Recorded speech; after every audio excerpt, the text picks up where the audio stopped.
नमस्कार।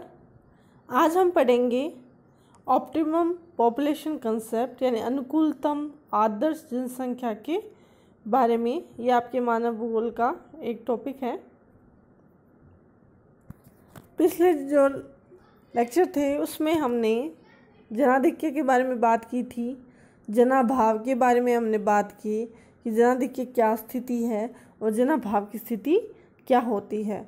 आज हम इनके जो मध्य की जो स्थिति है उसकी बात हम करते हैं।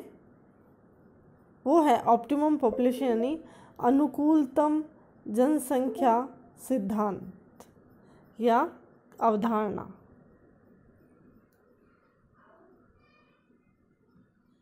अर्थ हम देखते हैं इसका। अनुकूलतम जनसंख्या किसी प्रदेश विशेष में स्थित उस कुल जनसंख्या को कहते हैं जो उस क्षेत्र विशेष में उपलब्ध कुल आर्थिक एवं सामाजिक संसाधनों के उचित उपयोग के अनुकूल होती है। अर्थात किसी क्षेत्र विशेष में स्थित कुल जनसंख्या का आधुनिक प्रौद्योगिकी की सहायता से पूर्ण विकसित करने तथा उसका उत्पादन एवं उपयोग करने के लिए अनुकूलतम आवश्यक जनसंख्या हो जो उस क्षेत्र विशेष में उपलब्ध संसाधनों का उपयोग कर उच्चतम जीवन स्तर का निर्वाह करती हो। तो अनुकूलतम जनसंख्या किसी प्रदेश में पाई जाने वाली उस जनसंख्या को कहते हैं जो कि वहाँ जो संसाधन पाए जा रहे हैं, आर्थिक संसाधन पाए जा रहे हैं, सामाजिक संसाधन पाए जा रहे हैं, उनका उचित उपयोग करने के लिए अनुकूल हो। उनके मतलब इस प्रकार से हो कि उनका अच्छी तरह उपयोग वो जनसंख्या कर सके, या दूसरे जो शब्दों में किसी क्षेत्र विशेष में स्थित कुल जनसंख्या का आधुनिक प्रौद्योगिकी के सहायता से पूर्ण विकसित किया जा सके कि जनसंख्या इतनी हो कि वहाँ जो संसाधन पाए जा रहे हैं उनका जो आधुनिक प्रौद्योगिकी उनके माध्यम से पूर्ण विकास कर सकती हो और प्लस उनका उत्पादन के साथ उसका उपभोग करने में समर्थ हो।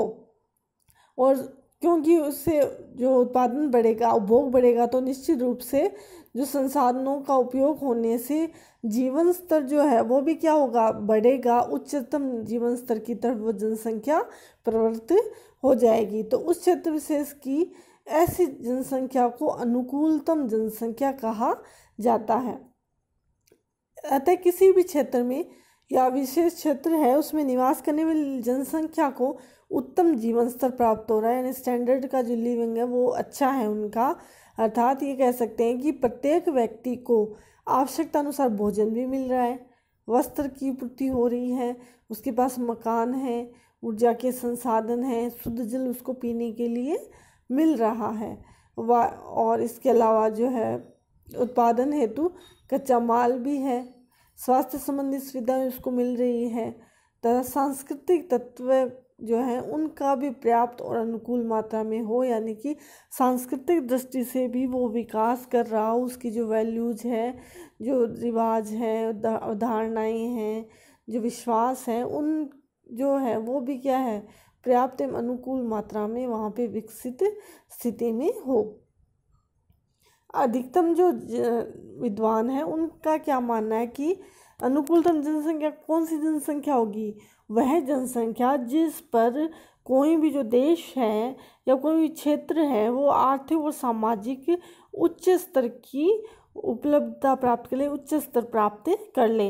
यानी जो उपलब्ध संसाधन है उनका मनुष्य जो है वो अपनी सामान्य जो भी उसकी आवश्यकता है, उसके स्वास्थ्य संबंधी, शिक्षा संबंधी, भोजन संबंधी, जल संबंधी और जो भी है उसकी आवश्यकता, उनकी पूर्ति के लिए वो उन संसाधनों का अधिकतम उपयोग कर रहा है और प्लस उपयोग करने से उसको एक उच्चतर जीवन स्तर की प्राप्ति भी हो रही है। तो ये हमने देखा अनुकूलतम जनसंख्या का अर्थ की अनुकूलतम जनसंख्या किसे कहा जाता है।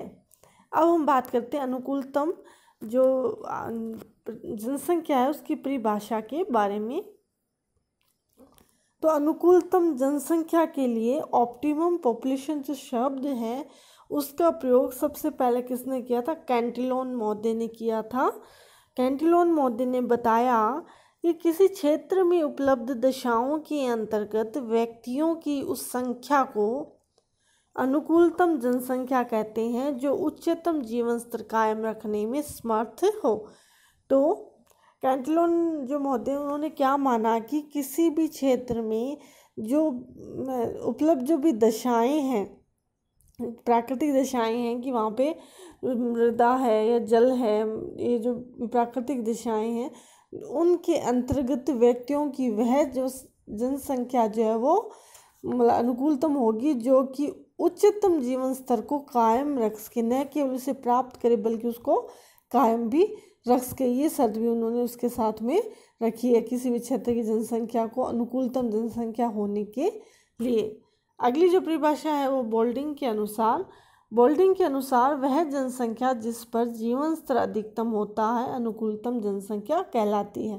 तो बोल्डिंग महोदय ने क्या कहा है कि जहाँ जिस लोगों की जिस संख्या पर जीवन स्तर जो है वो अपना अधिकतम प्राप्त कर लेता है वही जनसंख्या अनुकूलतम जनसंख्या होती है।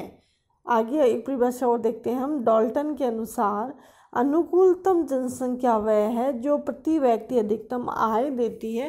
तो डाल्टन महोदय ने प्रति व्यक्ति आय को अधिक महत्व देते हुए बताया कि अनुकूलतम जनसंख्या कौन सी होगी, वह होगी जहाँ पे आपकी जो प्रति व्यक्ति आय है वो अधिकतम होती है। आगे जो परिभाषा है वो दी गई है कार्ल सॉन्डर्स के अनुसार कि अनुकूलतम जनसंख्या वह है जो अधिकतम कल्याण की बात करती है, अधिकतम कल्याण उत्पन्न करती है। तो इन्होंने कल्याण पे बल दिया है न कि संख्या पे। जिस प्रकार हम आय की यदि हम बात करें तो आय जो है वो एक प्रकार से मात्रात्मक हो गया, तो इन्होंने मात्रात्मक नहीं दे के कल्याण की बात की है कि वह जनसंख्या अनुकूलतम है जहाँ पे क्वांटिटी के साथ क्वालिटी भी है, यानी कि अधिकतम कल्याण उत्पन्न करती है। वो जनसंख्या क्या कहलाती है, अनुकूलतम जनसंख्या कहलाती है। तो इस प्रकार जो हमने इन विद्वानों की परिभाषा देखी, इनसे ये देखते हैं हम कि अनुकूलतम जनसंख्या वह है जो क्षेत्र विशेष में निवासी व्यक्तियों की आय अधिकतम करे, उच्च आर्थिक विकास करे, उच्चतम जीवन स्तर की प्राप्ति करवाए। तो जो भी परिभाषा अनुकूलतम जनसंख्या संदर्भ में दी गई है वो अधिकतर जो है वो उच्चतम जीवन स्तर और उच्च आय के ही इर्द गिर्द घूमती है। अगला अनुकूलतम जनसंख्या के निर्धारण की मानदंड या मापदंड जिसके आधार पर ये कहा जा सके कि इस क्षेत्र में पाई जाने वाली जनसंख्या वहाँ पाए जाने वाले संसाधनों के उपयोग हेतु जो है वो अनुकूलतम है। किसी क्षेत्र विशेष में निवासित जनसंख्या अनुकूलतम है या नहीं, इसका आकलन निम्नलिखित मापदंडों की सहायता से किया जा सकता है। पहला है सकल राष्ट्रीय उत्पाद। किसी क्षेत्र विशेष के कुल उत्पादन का आकलन सकल राष्ट्रीय उत्पाद कहलाता है। सकल राष्ट्रीय उत्पाद का उच्च स्तर अनुकूलतम जनसंख्या का परिचायक माना जाता है। तो किस क्षेत्र में है जो टोटल जो उत्पादन हो रहा है, कुल उत्पादन हो रहा है वह आपका कितना है, वह यदि अधिक है तो आपकी जो जनसंख्या है वो क्या है, अनुकूल है। अगला जो है पूर्ण रोजगार। किसी क्षेत्र विशेष में निवास करने वाले लोगों को यदि उनकी योग्यता के अनुसार रोजगार मिल रहा है तो वो स्थिति भी अनुकूलतम जनसंख्या मानी जाती है। जैसे एक क्षेत्र है जहाँ पे रोज़गार नहीं है या फिर बेरोजगारी समस्या है, लोगों को उनकी योग्यता के अनुसार काम नहीं मिल रहा है, तो इसका मतलब ये है कि आपके संसाधनों पर दबाव बढ़ गया है, जनाधिक्य की स्थिति आ गई, तो वो जनसंख्या अनुकूल नहीं हो सकती। यानी अपनी योग्यता के अनुसार यदि व्यक्ति को काम मिल रहा है सभी लोगों को, तभी वो जनसंख्या जो है अनुकूलतम कहलाती है। अगला जो मापदंड है वो है उच्चतम जीवन स्तर, तीव्र आर्थिक विकास, उच्चतम आय, पूर्ण रोजगार प्राप्त क्षेत्र में सामाजिक एवं सांस्कृतिक जैविक आवश्यकताएं भी उच्च पाई जाती है। अतः उच्चतम जीवन स्तर की प्राप्ति उत्तम स्वास्थ्य एवं सुख सुविधाओं की पूर्ण व्यवस्था पर आधारित है। तो अनुकूलतम जनसंख्या एक अन्य मापदंड ये है कि जीवन स्तर जो है वो उच्च होना चाहिए, अच्छा होना चाहिए, सभी प्रकार की जो है न केवल जो है मूलभूत बल्कि अन्य सामाजिक और सांस्कृतिक जो आवश्यकताएं हैं वो भी पूरी होनी चाहिए। अगला जो मापदंड है वो है संसाधनों का पूर्ण उपयोग।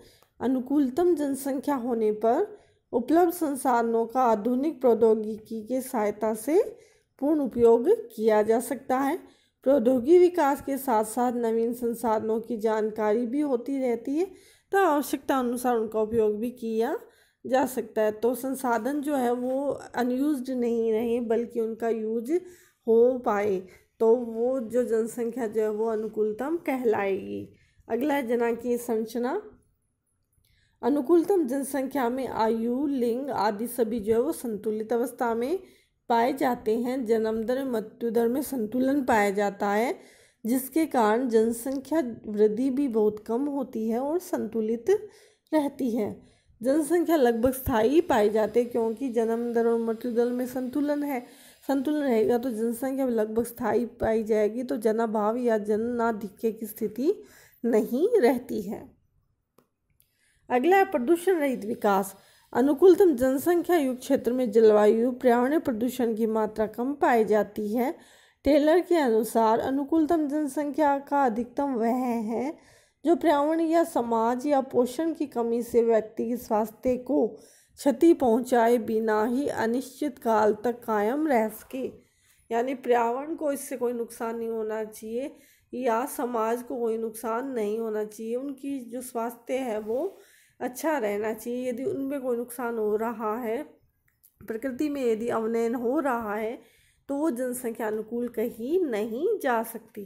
तो ये हमने देखे अनुकूलतम जनसंख्या के निर्धारण के मापदंड। आज हमने पढ़ा कि अनुकूलतम जनसंख्या किसे कहते हैं और ये किस प्रकार प्राप्त की जा सकती है, और इसकी जो गणना है या माप है वो किन आधारों पे की जाती है। धन्यवाद।